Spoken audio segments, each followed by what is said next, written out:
do you have an announcement? I do, Your Honor. At this time, on behalf of Sean Gathright, no address. Okay, very good. All right, so Mr. Petrides, as to defendant Isaiah Chance, do you wish to call a witness at this time? Oh, that's right, you did. So go ahead and give your opening. Thank you for reminding me.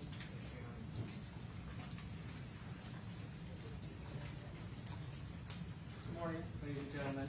I appreciate your time. As always, been getting a lot, but we really do.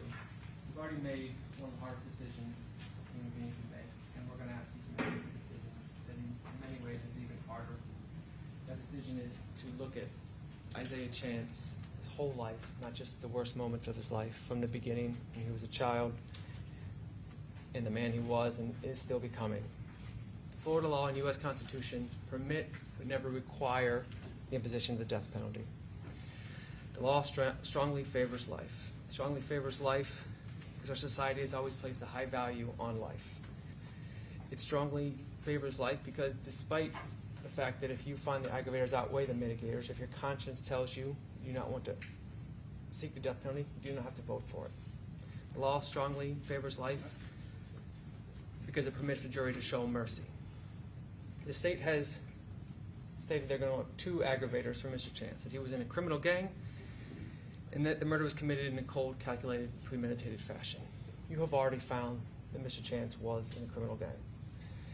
And the state has indicated correctly there is a difference between premeditated and cold, calculated, and premeditated. We're not going to, in our presentation of the evidence, argue about the difference. We trust you'll make the proper decision on that. We're here because we believe that when you see the complete view of Isaiah Chance as a person, that those mitigators will outweigh the aggravators. Here are some of the mitigating circumstances we're going to present.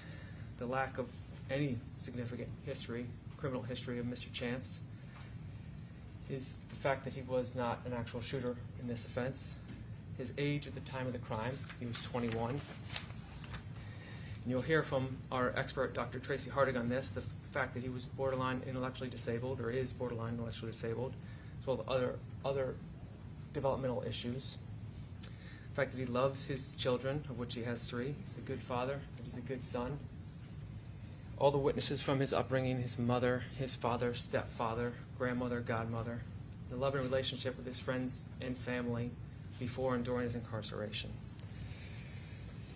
Isaiah Chance grew up in Jacksonville. He was not raised in chaos. His parents were divorced, but they both stayed in his life. You're going to hear about a godmother who was with him from before he took his first step. She was there when his mother was pregnant with him. He was surrounded by people who loved him, and he loved them back. You're going to hear from Nashawn Nix. He served as a father figure from Isaiah from when he was around 7. I'll tell you he loved Isaiah like a son, and he still does. He'll tell you that when he had structure, when he had discipline, he moved in the right direction every time.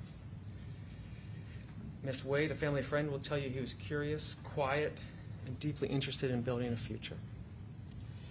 Isaiah was born premature. All of his mother Victoria's children came early, and he was no exception. And as he grew, it became clear some things were harder for him. He struggled in school, not because he didn't try, but because his brain processed the world differently. The school had concerns, and he needed more help than other students did. You'll hear this from Dr. Tracy Hardig. His IQ was recently tested. It was 71. This places Mr. Chance in the range that clinicians call borderline intellectual functioning. This is not an excuse, but this is a fact, and it's a fact you are entitled to weigh. Everyone who knows Isaiah will describe him the same way: curious, quiet, gentle. A kid who wanted to be liked, a kid who wanted to fit in, a kid when had structure and guidance, he could thrive. When he didn't, he struggled. He was not a person barreling towards this moment his whole life. He was not a burden to the people around him. He was a presence. He went to his little sister's track meets, helped her train because he wanted to be around her. He attended church. He sat with Mr. Nix, talked about purpose and faith. He made people laugh. He had what some people consider a dry, quiet sense of humor. He was funny. He was warm. He helped around the house. He helped other people. He reached out to other people for advice. These are not the acts of a person without value. The state will stand before you and argue that Mr. Chance should die for what happened in this case. They will focus on the offense, and that is their right to do so. We're asking you to focus on Isaiah's life. You're going to hear from family members and friends who will tell you about his life. You're going to hear, we ask you to consider that a person can do something unforgivable and still not be beyond the reach of mercy. The law in its wisdom created this face precisely for that reason. Isaiah Chance is not the worst thing he has ever done. And by the end of those witnesses, we hope you will know Isaiah Chance, and then I will talk to you again at the end of this case, and I will ask you to choose life. Thank you.